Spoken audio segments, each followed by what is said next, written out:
Good morning and thank you very much for joining us. Barika de Sala is still in order. Today is the last day of the extended holiday.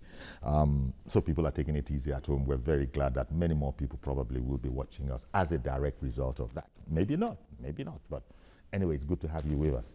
Over the weekend, the long weekend, the news came through that it would appear that the EFCC, the primary anti-corruption agency, and the judiciary, shall we say, through the office of the Attorney General of the Federation, now appear to be on the same page.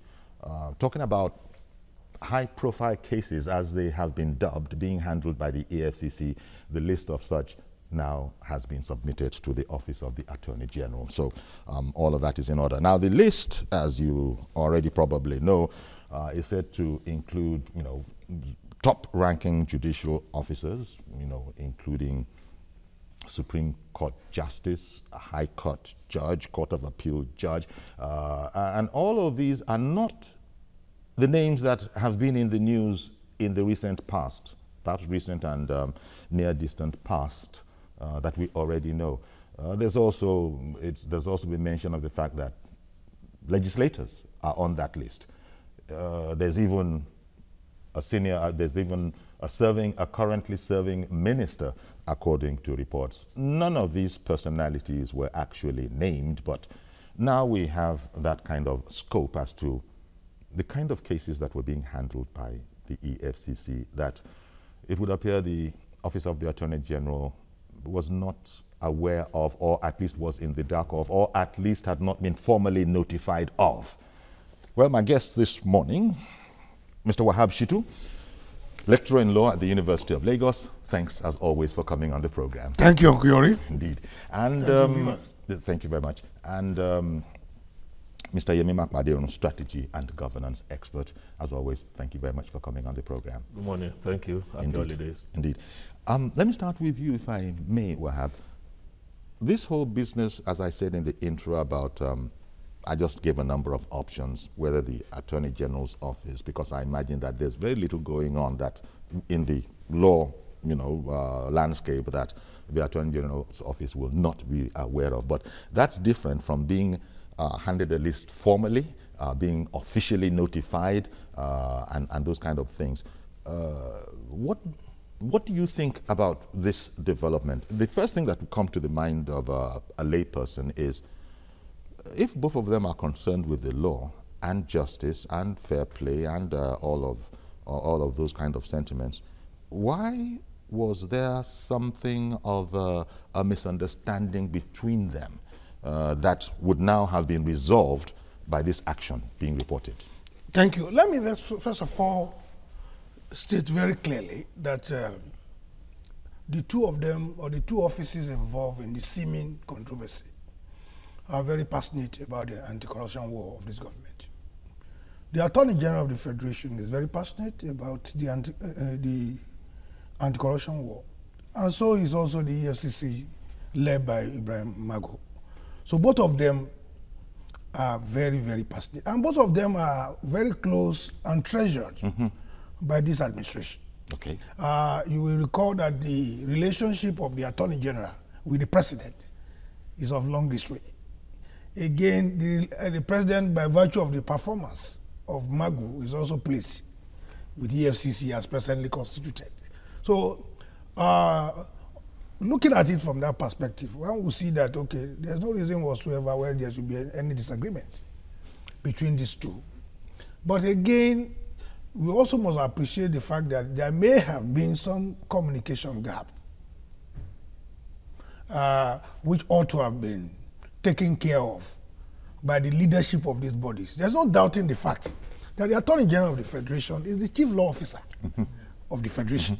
And that the EFCC and ICPC and ICP are statutory body under the office of the Attorney General. It's not about, there's no doubting, we cannot begin to turn law upside down. The chief law officer of the Federation is the chief law officer of the Federation. Is the advisor to the federal government, the chief advisor, legal advisor to the federal government. And all agencies, must also, they defer to the Attorney General. But all these are issues that are normally resolved through interagency cooperation. They are not issues that also should be taken to the pages of newspapers. That ordinarily spill over into the public. And I think those who have allowed this to happen are doing a disservice to the sterling performance of the two offices in this anti-corruption war. I'm going to come back to you, of course. Now, I mean, as is common knowledge, these kind of bodies actually work under the authority of the Office of the Attorney General and, in effect, the Attorney General of the Federation. But in the past, the Attorney General himself has been on record as saying that they are being uncooperative, although it has now been stated, the report included the fact that the Attorney General admitted as much, but said, that was then, but now it's different. Whatever has happened to resolve the situation, it's probably to the best interest of everyone.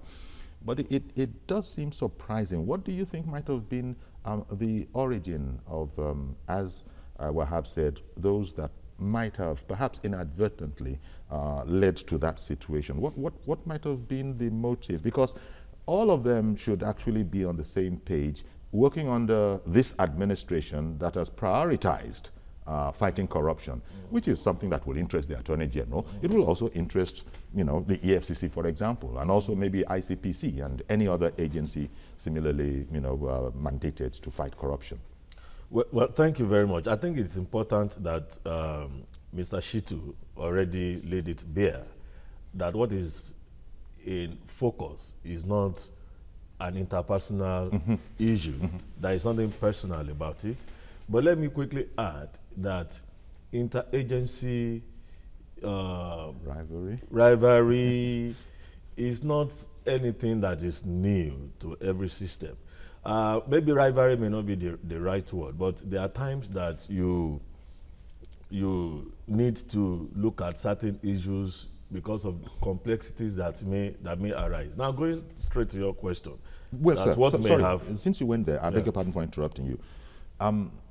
The thing that might come to mind of regular people might be that what is the problem there? Is one agency focused on bringing to book and the other agency perhaps is not as interested as it is, therefore it needs to protect its work? That is the kind of, some might say unfounded, but it's a notion that will not escape someone. Obviously, that's a perception that a segment of the public will have, but not necessarily so.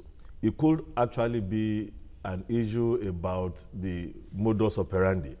How do we go about it? Yes, we have the same destination, we have the same direction, but can we employ this kind of tactics, to get to where we're going? And you must also remember that the Attorney General of the Federation doubles as a Minister of Justice, and it's a political appointee.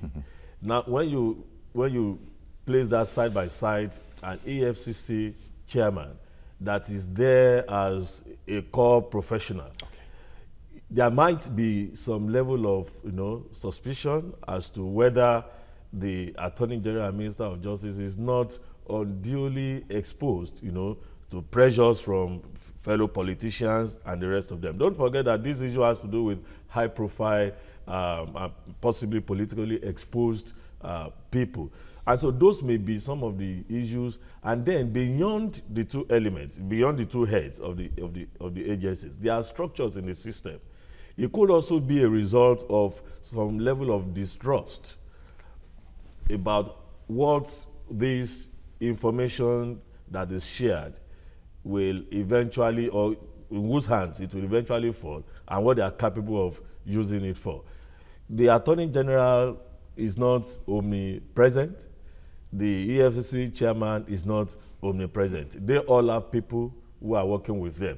So it might not be an issue between the two heads, but it could be an issue of, well, we cannot entrust this information to you for now, based on the structure that you have in your office, because you may not be able to know what will become of this information. Especially the political aspect of the office, as you mentioned, yes. the Attorney General also being the Minister of Justice, and as you said, that's, you know, a political position, different perhaps from that of the Attorney General, which you might say is a... I mean, of course, that's why some lawyers, I don't know if Mr. Shitu is one of them, have been asking that the office of the Attorney General of the Federation be separated. It could be separated from the office of the Minister of Justice. You added some. You mentioned something as you were speaking, and that was this whole the method of proceeding in this journey of, you know, the war against corruption. Cases. I was reading Olisa Agbakoba, who you don't really need to, you know, describe when you talk about law and lawyers in this country.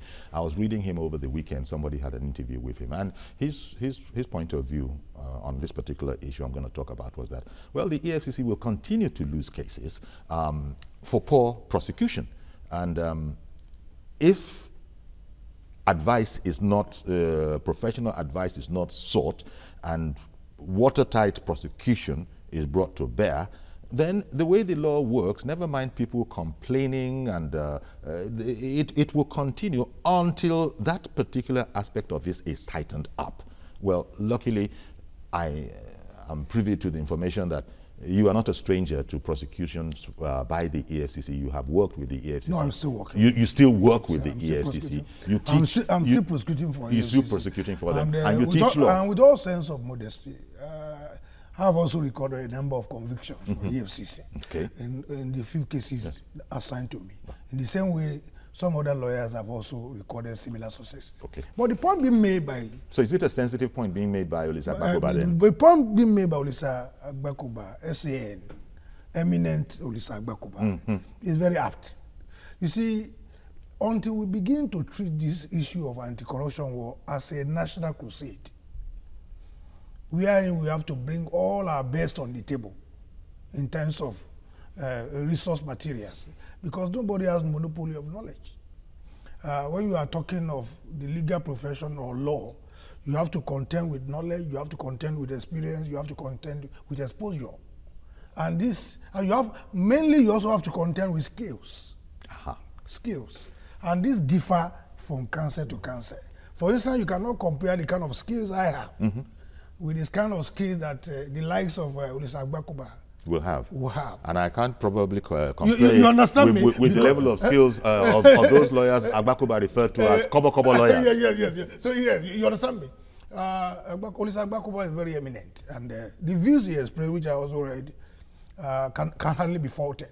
But again, we need to also say that the likes of Olisa Agbakoba, who have a lot of respect for, should enlist in this battle against corruption voluntarily, without placing emphasis on fees, because we are talking of a national crusade to liberate our country from the scourge of corruption. Most of the views expressed by Olisa Agbakoba is very eminent views. You will imagine if Olisa Agbakoba is prosecuting a case for EFCC pro bono, or Agbakoba is very eminent views. You will imagine if Olisa Agbakoba is prosecuting a case for EFCC pro bono, or at a very moderate fees. It will send a lot of cold shiver to the other side. Because the point was made, because the point was made by Agbakoba SAN that, look, the law works, you know, the way it works, and all parties know the way it works. And if an expert is hired as a defense counsel who is being paid millions, and meanwhile a kobo lawyer is prosecuting, with due respect to Olisa Agbakoba SAN, because he did use the term perhaps jokingly to you know, further, you know, emphasize the point he was making. It goes back to the point you made about skills and that kind of a thing. So we're talking about how to proceed, the modus operandi. And there you were talking about people need to be enlisting. If it is the way it is at the moment, can this regime, and I imagine any other regime that wants to deal with corruption, get any traction? Well, I want to be guided because you are very experienced in this kind of grammar. Traction.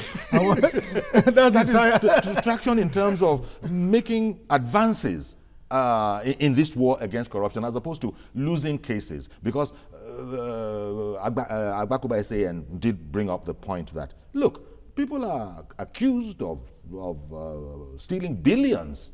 It is going to be a no-brainer that he can reserve a princely ransom to prosecute the case. And if the EFCC, for example, cannot match that quality fee for fee, if your defendant is able to pay 40, 50 million, go and defend me, and EFCC is not able to find that. In fact, you can use the player analogy, football players, and you know how, this is the point he was making. Yeah, I think the point how important it is. That point he was making is very eminent and very correct, in the sense that there's no way you can, the fact remains that those who defend those accused against corruption are better paid than those who are prosecuted for government. And you imagine that when you pay more, you and get again, more quality. Yes, but you a cannot, Rolls Royce costs more than the 504. Yes, but you cannot put the blame at the doorstep of EFCC.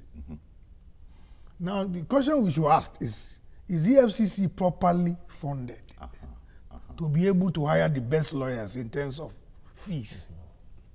The answer is no. And who are the people who statutorily responsible for funding the EFCC? That's the National Assembly.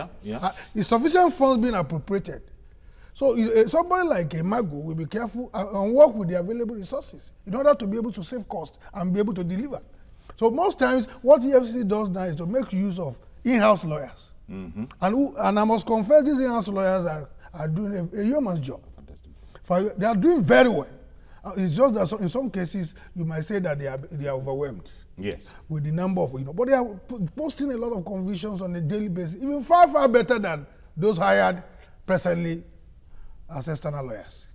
But the point Mr. Agbakuba SAN made is that, okay, if you want to prosecute high-profile persons and deliver successfully, you need the best hands in terms of skills, in terms of knowledge, in terms of experience, in terms of exposure, and in terms of integrity.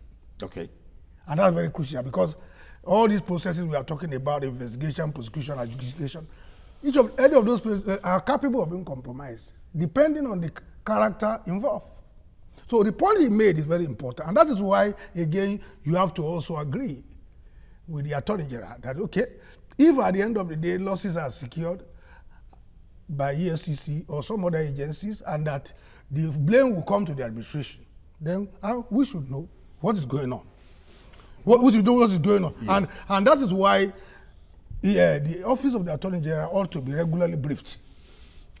As a matter of right. And I don't see EFCC shying away from that responsibility. This is the key point I'm trying to make. More than any other chairman, Ibrahim Magu has been the most harassed. Harassed for fighting for Nigeria. For his commitment to the anti-corruption war. He's constantly harassed. He's constantly subjected to all kinds of, And the man is committed. You see the element of courage and passion. It's part of all of this. Indeed. I think comparable to Nuri Badu. If he has not even surpassed his achievements now. And look at what the man is doing. This administration will be very reluctant to do away with Magu. Not because he's indispensable, but because of his performance. And then an Attorney General too, who is also committed, the two of them have to find a way of working together. And the best way to do that is to intensify effective communication. Now that we understand a bit better, this whole matter of the perspective from both sides, the Attorney General, by law, he should be, those cases should be submitted to him, that especially on request, and because the point is made in the reports that on request, that EFCC has indeed submitted to the Office of the Attorney General on request.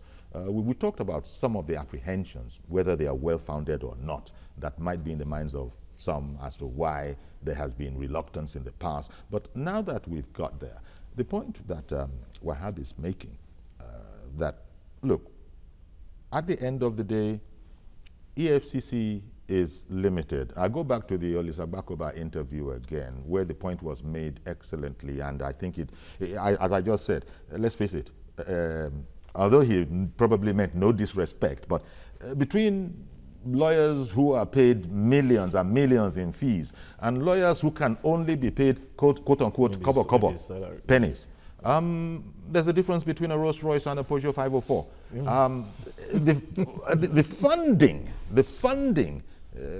there's a sense in which it can come back to the government and say, how well prepared is government to even prosecute that? Since we can't compromise the law, and the law says that anybody who is accused of anything has a right to defense, a point Agbakoba eminently made, that anybody accused of anything has a right to defense.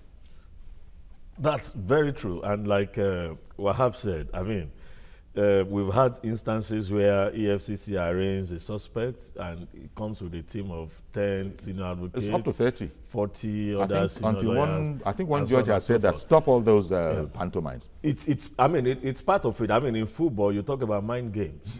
You know, so it's about the old strategy. If you can intimidate your opponent to submission even before the game starts, why not? But I mean, strategists will always tell you that it's even better for you to win without fighting. So if you can win even before you get to court by intimidating the EFCC lawyers and the rest, fine. But the issue of funding, which EFCC has decided it will not be intimidated. Yes, it's one thing to have that determination, but it's another thing when you get to court and then you are confronted with all these manner of things. But like my colleague here said, I think we may seem to have even been over playing the number of cases that EFCC seem to have lost vis-a-vis the successes they have recorded. But I think the focus is on the high-profile people that Nigerians expected will have been, you know, in prison maybe 1 year after the coming of the that have not arrived. Yes, that have not even gotten their cases, you know, started, apart from that of the Senate President, which is still work in progress. But in terms of funding, I'm aware that the EFCC is entitled to a percentage of whatever they're able to recover. Now, the quantum of that percentage, I do not know. But if we go by the figures that have been, you know, announced, you know, about over 400 billion recovered in 8 months, 9 months, even at 10%, we are talking of, you know, 40 billion naira going to EFCC. Let's say 1%, 4 billion going to EFCC from that. I do not know if what percentage is used, and I do not know whether it's categorized that, okay, you can only get with respect to this kind of seizures, not, you know, an omnibus thing. So if that is the case, then I think EFCC has enough incentive to actually get some of the best lawyers. It's not just about getting the senior lawyers, it's about getting those who are passionately committed, you know, and are expert in what they do. And are experts in what they do. We had a case recently, I think sometime late last year, of a senior counsel working for EFCC, who is also defending cases against, I mean, that EFCC instituted against suspects. So the issue of conflict of interest also comes in. But you may not be able to blame the counsel because he works for a living. So that's his job. Wahab brought up the whole matter of, well, not the whole matter, but he also included, as he was speaking, that in addition to whatever else you need in lawyers on either side, integrity is very, very important. And that is why, that was the point I wanted to make. Exactly. When I said it's not just about senior lawyers, but those who have the integrity, who have the track record. I mean, I imagine somebody like the late Ghanaian Fayemi, still alive today, he will have been willing to do pro bono. I would guess. For EFCC. From his, because from even before the advent of ICPC, EFCC, and the rest of them, this man had been taking up, you know, cases that ought to have been taken up by the Office of the Attorney General of the Federation. And in terms of the law, we often like to see, because that is the symbol we have, the lady justice, whatever she's properly called, blindfolded, scales in her hand and the sword in the other. Yes, that's the way we see the law around the world, not just in Nigeria. But a case that will come to mind that probably will give a lot of people case for pause is take the former Governor James Ibori, for example. In his case in Nigeria, I believe, I'm not overstating it when I say he was discharged and acquitted on just about every count. Now, putting in mind the fact that resources reportedly were allegedly limitless, just about limitless. But when he got to another legal jurisdiction, without any decrease in those resources to get QCs, there was a totally different outcry. Now, James Ibori has paid his debt to society, so we're not talking about that anymore. But the whole matter of integrity then comes up, not just of the persons, but also of the system itself. And I was coming to that. Yes. I mean, I've been with a couple of friends who said that the latest cry for EFCC to ensure that the former petroleum minister is extradited to Nigeria is misplaced, because there is a hidden agenda behind it. The hidden agenda is for her to come to Nigeria and then use the resources to fight here and go scot-free. So let the jurisdiction that we are talking about take care of our case. We trust that jurisdiction more that is a mindset. Fairness. That is a mindset of Nigerians that, look, it will be easier for justice to be served. I'm talking about justice now. I'm not talking about sending anybody to jail, but I'm talking of justice being served out there than here. Because we know that a lot of technicalities are thrown into the ring around here that makes people who have stolen, I don't know how to put it, tremendously. I mean, if there's anything like that, to escape justice, just on technical grounds. Wahab, this whole matter about the integrity of the systems between locally here and abroad, whether it is the US, whether it is the UK, the law is still the law, and people practice the law. We have SANs here, we have QCs in the UK, for example, so skills galore. But often it is perceived that you get a different outcome to similar facts. That's a big challenge, isn't it? Well, there's no doubting the fact that on a comparative basis, the advanced economics, their system works or is seen to work, better than our own system. And I think it's a challenge that should worry. It's a stakeholders problem.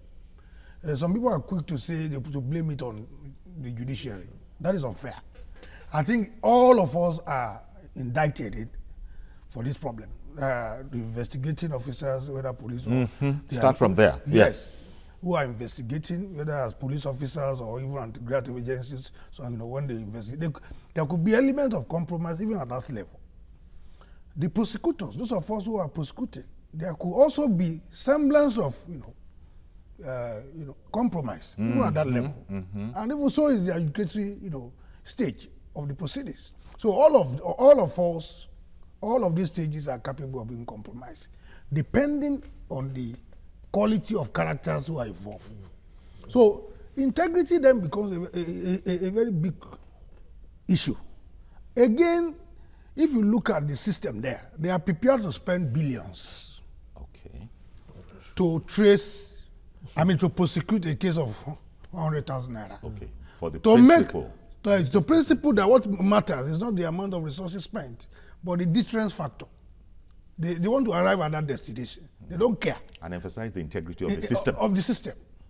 It's not unlike... So, unlike here where their resources are not appropriated for this purpose and the resources are not available to hire the best lawyers. But in spite of this, I think we must also make the point that there's a lot of judges, lawyers, investigators who are integrity driven. Yeah. And a lot of them. I don't think it would be fair to tar them with a general brush. So I think what is important is for us to begin to emphasize and re-emphasize the integrity of the process. Okay, let's pick this up when we come back from this break. Stay with us, please. We'll include your calls.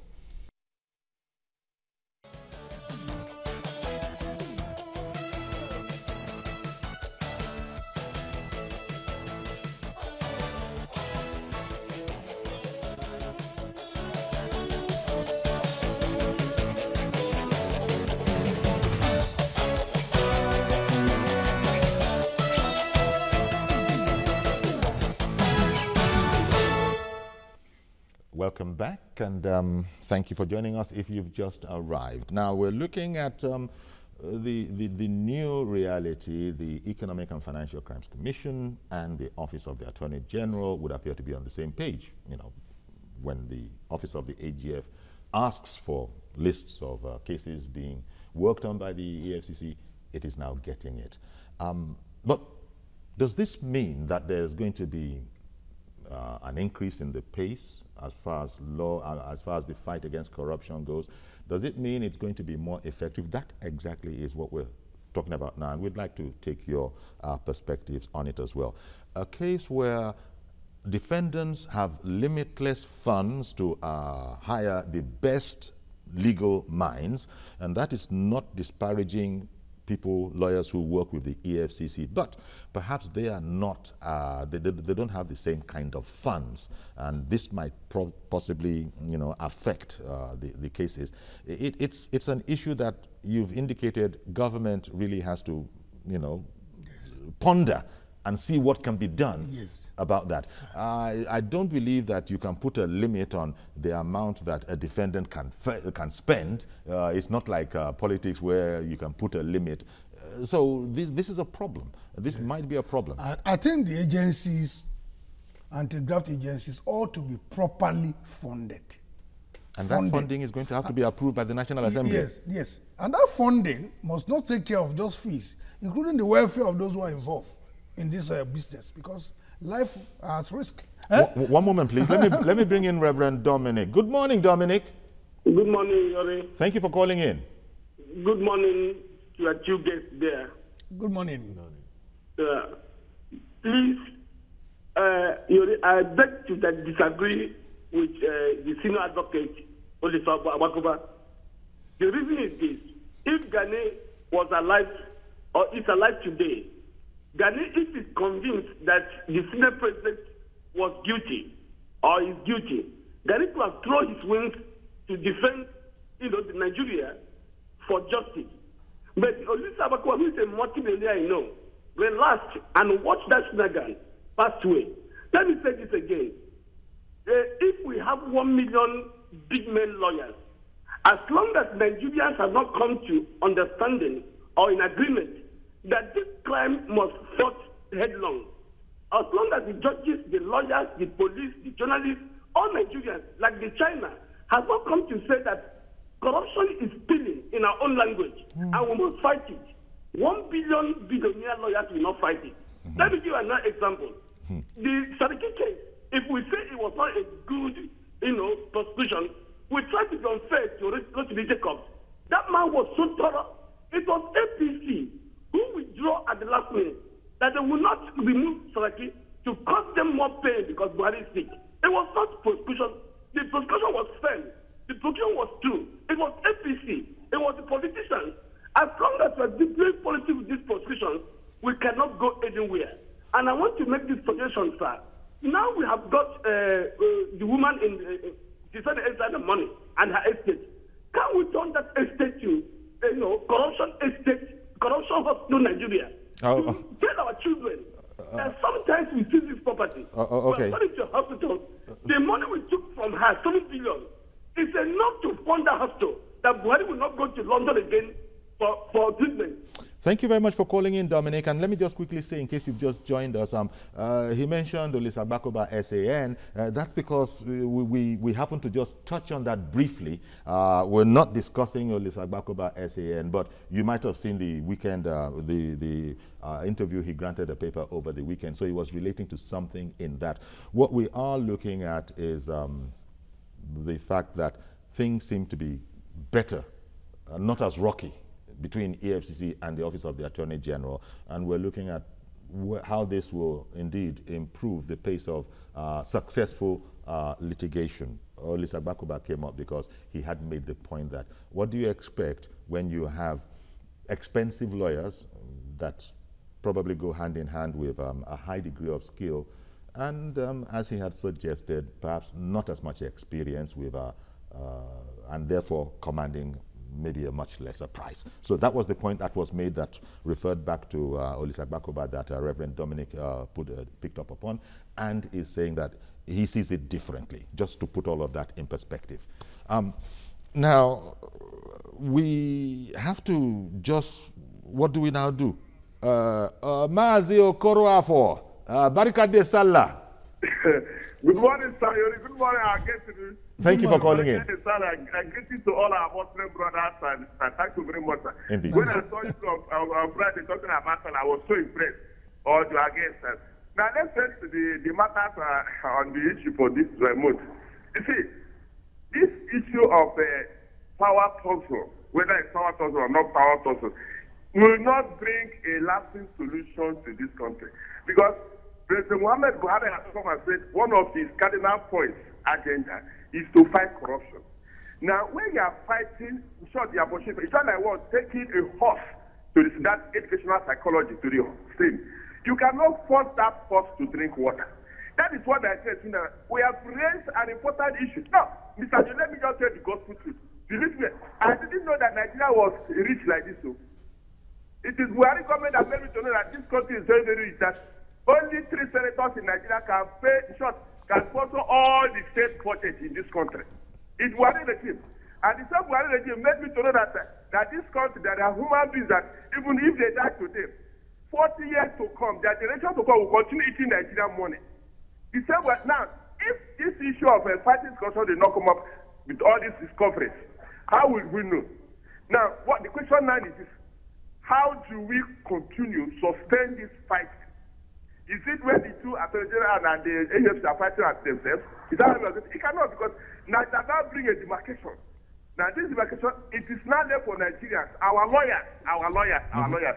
I wonder what we are going to learn in the law school. Is it how to destroy or how to improve? Because what I was saying, like what Reverend Dominic said, if you follow China, follow Singapore and the rest, you see the way they are fighting their own. There and then, within 3 months, almost everything has closed down. Nobody comes out to bring about it. But in Nigeria, we continue to this particular case for 2 years, 3 years. See, this regime, the cases that will be going on, the Buhari's regime finished by 8 years. That is the issue. But what do? We have to call a spade a spade. Okay. Maybe have to call that the same corruption will do what? Yes. Will ravage the whole country. Thank you very much. Please tell our doctors to go back, because now it's training season.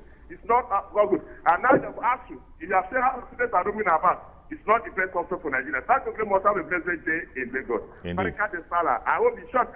It seems you have eaten a lot of rice and wine, because the way you look more robust. Thank you very much. Have a blessed day in Lagos. Maazi Okoroafo, thank you very, very much. Now, we're talking about the law, and it is the same law that the prosecution will use, that the defense will use. It then comes back to a matter of, sometimes I think about it like mining, for example.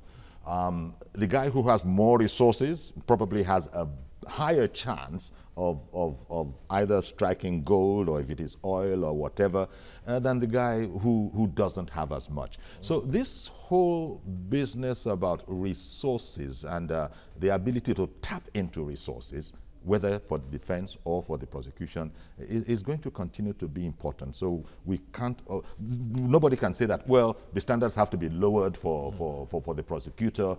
You can't say that. The law must continue to work. But there is the matter about resources available to different teams. Look, it might seem like a caricature. Perhaps some lawyers can arrive in a private jet, for example. Perhaps some lawyers have, they have access to databases, to paralegals. Maybe they have 200 paralegals able to work for them. And there's the other guy who, is not as well endowed. That is not going to stop Barrister Shitu. Yes, the issue of resources, no doubt, is very critical. But more fundamental is the issue of skills. Skill, okay. Okay. The issue of skills, very, very fundamental. Assuming that assuming that the judiciary is independent. Yes, that is why I am inclined to agree in some degree with Olisa Agbakoba about the element of preparation. It's important we enlist and insist upon effective and efficient investigation. Okay, because a well-prepared case. Yes, effective and efficient prosecution. Okay. Let me as well as effective and efficient adjudication. Thank you. The adjudication part is the bench, right? Is the judge. And the judge, the lawyers, and all those who are involved in the process. Okay. Sometimes it is easy, convenient for some people to blame the judges. Most times these accusations are uncharitable. Lawyers who are appearing either as prosecutors and the defense, are they doing what is professionally right? Okay. And the judge is not going to look away Yes. if anybody breaks the regulations. And then or if you the come rules. with a shoddy case as prosecution, the judge will not dignify your case. Okay. The judge is not going to say that you're not doing a good job. This is what you should be doing. It's not going to work like that. Yes. Joshua in Bida, Niger State. Good morning, sir. Good morning. Thank you for calling in. Kuyori, and good morning to the wonderful guest. Thank you. In the house. Thank you. Please go ahead. Uncle Yori, it is very compulsory and mandatory for the EFCC or ICPC to cooperate with the office of the AGF. If the anti-corruption war must be won, corruption is a cancer that our judiciary system and the legislative arm of the government doing to ensure that that capital punishment person, so that to serve as a deterrent for any future culprit. You will discover that, Uncle Yori, the loophole in our accounting system and financial transactions should also be locked, because our children, the youth, and the young adults are really watching. We have not seen anything in this very nation. If we don't kill corruption, the unborn children and the ones that are still maybe 81 to maybe 35, what they are going to do in this very nation is very alarming. Uncle Yori, what is happening is so bogus that, let's say, for example, the other day I was reading from the NHIS government program.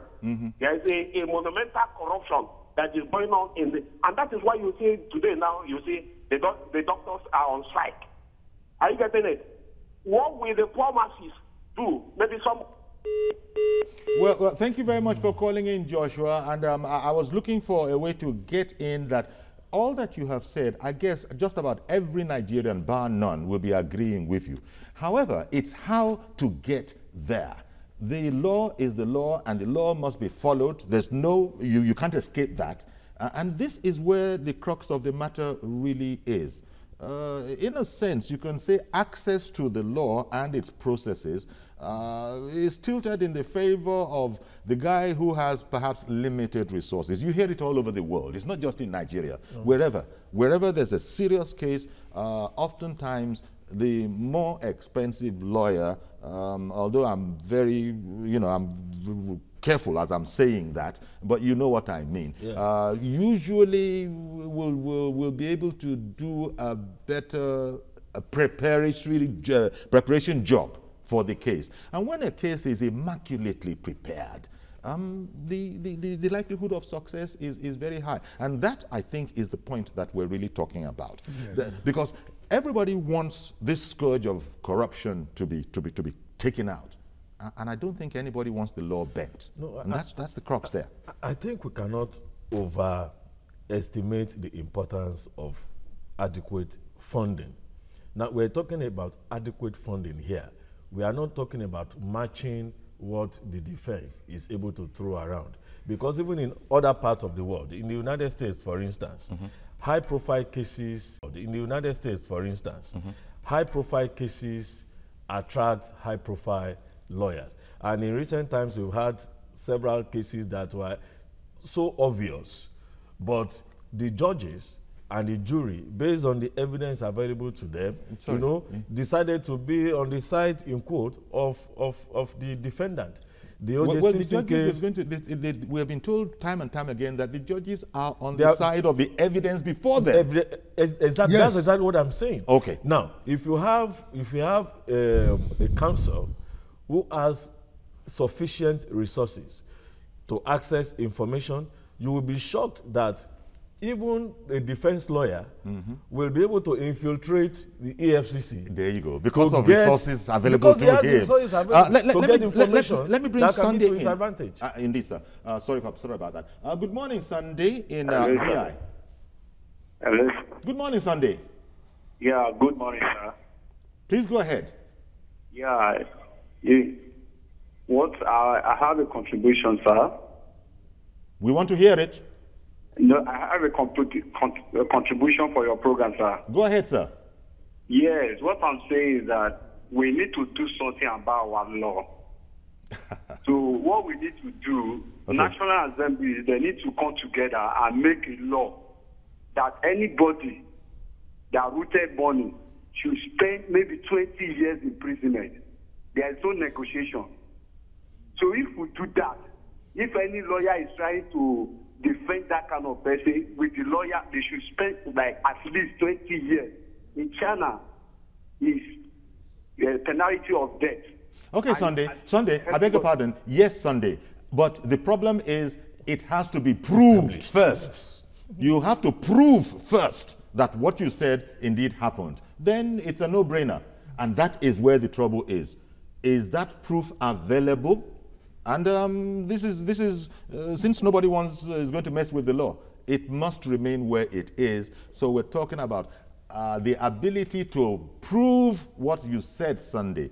And the job of the defense is to negate whatever you are bringing out to say it happened. The job of the prosecution is to say that it indeed did happen that way. And it is the job of the judge to look at the evidence before him and pronounce. I think it's especially so in our jurisdiction here, where the onus is on I think there is no doubting the fact that there's massive corruption in our system. And the one proof of that is that one single minister, 7.6 billion, has just been forfeited to federal government. Okay, yes. From one single minister. Yes. Where did the minister come about the money? 7.6 billion. Yes. But 7.6 billion. But there still will be a defense team for this person. This is where those of us that cannot learn. But these have been forfeited. These have been forfeited already. Yes. Meaning that the man had owned up. So I think, sir, the point we have made, resources very important. Preparation. Yes. Very important. Which is also linked to resources. Skills. Okay. Very important. Okay. And far more important is the element of integrity. Okay. Isiak in Jos, Plateau State. Good morning, sir. Good morning, Uncle Yori. Thank you for calling in. And good morning to your guest. Good morning. Go ahead, please. Happy Salah. Barkani Salah. Thank you, Mr. Yori. I want to suggest that so far we have not seen a major prosecution in the fight against corruption. So I want to see, we need to get to the period where we start seeing ex-governors, ex-ministers, all the political officers that have been jailed for a long time in prison, possibly life imprisonment, or if possible, death sentence, so that they will not be able to enjoy this loot. But well, however, let me correct you. I have two ex-chairmen that have been convicted by me. I mean, the case prosecuted by me, who are serving jail sentence. Okay. As we speak. Okay. That's good. It's a good news to hear. But I think I would also like to appreciate now the synergy we are seeing from the Minister and Attorney General of the Federation and the EFCC. This synergy will go a long way in prosecuting this ex-political office holder.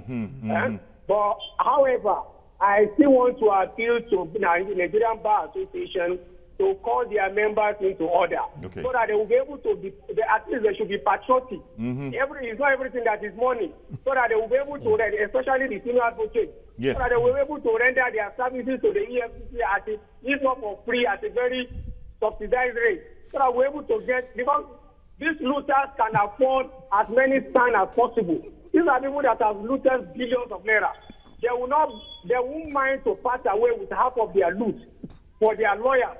Indeed. Because the lawyers are also frustrating the efforts of convicting most of all these looters. Okay, Ishaq. Okay, Ishaq. Thank you very much for calling in. It goes back to the point that Wahab made earlier, that this anti-corruption fight has to become a crusade, where talented lawyers, skillful lawyers, donate their services because they believe in this war. Now, the problem here is that somebody else is going to say, what is he talking about? Lawyers have to make a living as well. And so it becomes a matter of passion. Well, there are two categories, in my view, of lawyers.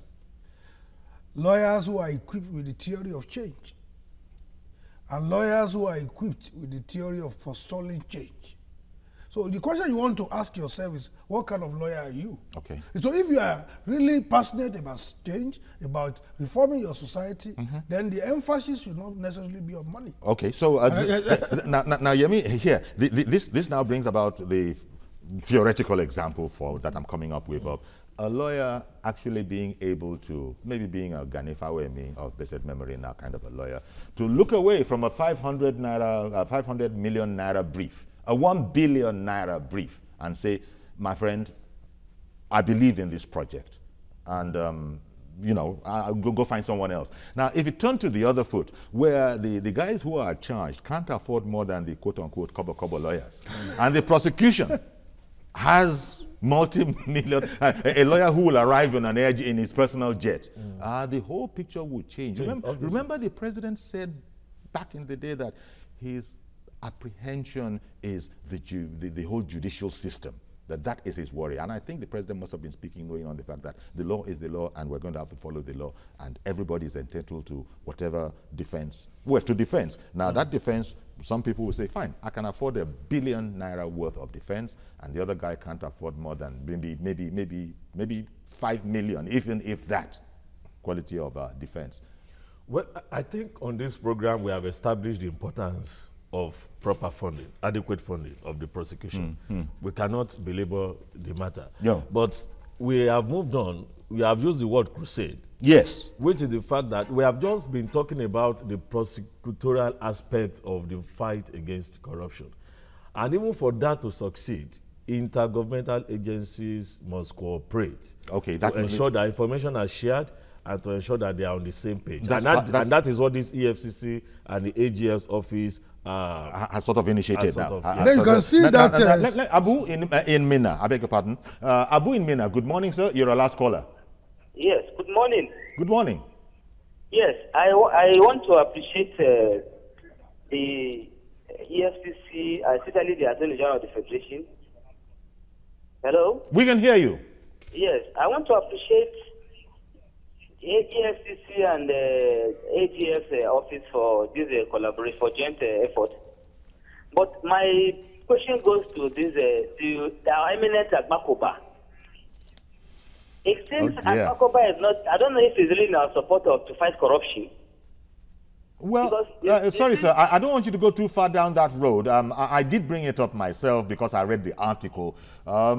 He just made the point that a person who has more to spend on prosecution or defense is going to come out better. I think the AGF should make a sound lawyer assigned to EFCC so that we don't fail at all. Because when you fail in terms of prosecuting corrupt, politicians, I think it's going to be a way forward for them to penetrate more. Thank you very much. I'm afraid I can't take much more, but I do get the point you make, and we've also addressed it in the course of this program, and I've completely run out of juice, so I'm going to have to say thank you very much, gentlemen, for sharing your perspectives and giving us, enlightenment on what's involved and what can still be done. But the one thing that is not in any doubt is that there's a heck of a lot more work to be done in this battle to defeat corruption so that it doesn't kill us. Yes. Thank you very much, Wahab Shitu, law lecturer at the University of Lagos, and as we heard,